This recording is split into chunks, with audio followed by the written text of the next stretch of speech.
kita tetap diberikan kesehatan oleh Tuhan Yang Maha Kuasa. Amin.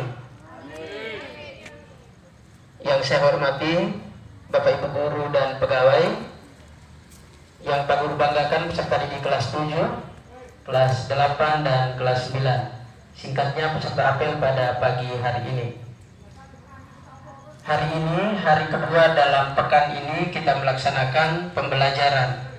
Alhamdulillah, suasana pembelajaran itu pada jam-jam awal itu sudah terlihat sudah jauh lebih baik daripada satu pekan sebelumnya. Kelas-kelas semua terisi dengan baik, siswa melaksanakan pembelajaran dengan baik. Hal baik ini mari kita pertahankan dan kita tingkatkan dari waktu ke waktu. Kenapa? Karena tujuan kita berada di lembaga pendidikan ini adalah menyelenggarakan proses pembelajaran ini secara efektif. Salah satu indikator dari efektivitas pembelajaran itu adalah ketika kita jam pelajaran itu semua siswa terlibat aktif dalam pembelajaran. Jadi sekali lagi kita patut apresiasi atas kehadiran kita dalam pembelajaran itu. Kendati pun demikian, ada beberapa hal yang perlu kita evaluasi bersama. Di jam-jam pasca istirahat itu masih kita temukan beberapa kelas yang lowong, siswa-siswi masih duduk-duduk di bawah ketapang ini, itu masih ada. Anak-anak sekalian, ruang kelas kalian ini dibuat oleh pemerintah dengan begitu megah. Ruang kelas ini menjadi tempat untuk kalian melakukan aktivitas pembelajaran. Karena itu, manfaatkan ruang belajar ini dengan baik. Masuk ke dalam ruangan, duduk dalam ruangan. Kalaupun tidak ada Bapak Ibu guru yang mengajar, maka ambil buku, cari buku referensi di perpustakaan, atau buka HP yang ada data itu, cari-cari data yang berkaitan dengan materi pelajaran lalu baca. Kenapa demikian anak-anak? Karena ruang kelas ini sudah disiapkan oleh pemerintah untuk kita belajar. Anak-anak sekalian, coba kita bayangkan teman-teman kita, saudara-saudari kita yang ada di tempat lain, yang mungkin saat ini mereka kekurangan menggunakan fasilitas sekolah yang ada. Anak-anak, di Kecamatan Bulanggitan dan Kecamatan Ilebura, pasca terjadinya erupsi Gunung Lewotobi itu, mereka sekolah di tenda itu tarpal ini, dan mereka sekolahnya di situ, guru mengajarnya di situ, kursi mejanya tidak ada, mereka lesehannya di atas tarpal. Bayangkan, mereka belajar dengan posisi yang setengah mati, harus bungkuk, harus menulis dalam keadaan itu, tapi mereka masih mensyukuri itu dan mengikuti pembelajaran dengan baik.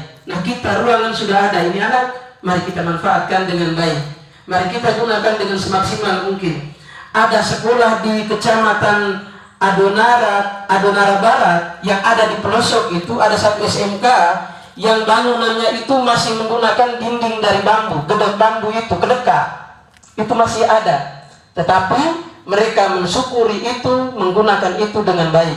Lah kita sekarang ini anak-anak, pemerintah sudah buat bangunan baik-baik ini, bagus-bagus ini, mari kita manfaatkan. Duduk di dalam, manfaatkan ruangan ini, duduk di dalam, cari referensi, baca, berdiskusi dengan teman berkaitan dengan mata pelajaran, berdiskusi ini materinya ini menurut kamu bagaimana, kira-kira cara kerjanya bagaimana, berdiskusi anak-anak.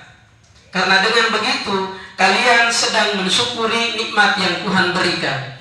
Poin yang kedua yang mau Pak Guru evaluasi, yakni dalam pembelajaran. Anak-anak sekalian, guru sudah mulai merancang berbagai macam metode, berbagai macam model pembelajaran. Tujuannya adalah menyelenggarakan pembelajaran dengan baik supaya siswa-siswi bisa sampai target pada tujuan pembelajaran yang dikehendaki.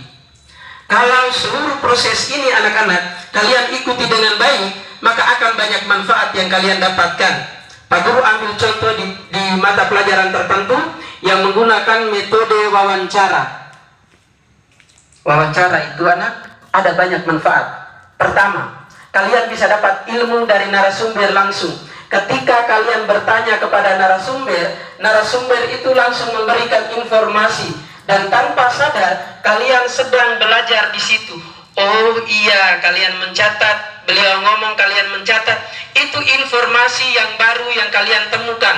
Informasi itu anak-anak sekalian, ilmu pengetahuan itu bukan sekedar kalian dapatkan dari buku saja, tapi dari orang-orang yang ada di sekitar kalian, yang ketika memberikan informasi itulah ilmu. Yang kedua anak-anak, kalian juga tidak hanya mendapatkan ilmu, kalian dilatih soft skill kalian, keterampilan kalian. Apa yang dilatih? Kemampuan kalian bernegosiasi.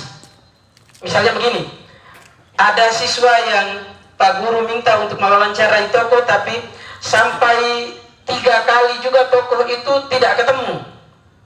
Mereka datang berulang-ulang kali, tapi alasannya tokoh itu masih pergi kebun.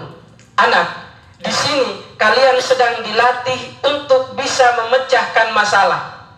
Kalian sedang dilatih, kalau tokohnya tidak ada pada jam tersebut, kira-kira bagaimana saya bisa memecahkan masalah? Oh, kalau aspek waktu misalnya, kalau jam habis asar itu beliau sudah keluar, maka saya harusnya datang sebelum asar.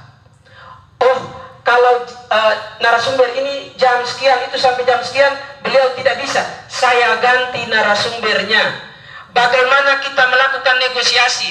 Narasumber sibuk, bagaimana cara kita membujuk, merayu supaya beliau bersedia untuk memberikan waktu. Anak saya sedang sibuk, Pak, 5 menit saja. Bagaimana kalian dilatih untuk memenangkan sebuah masalah?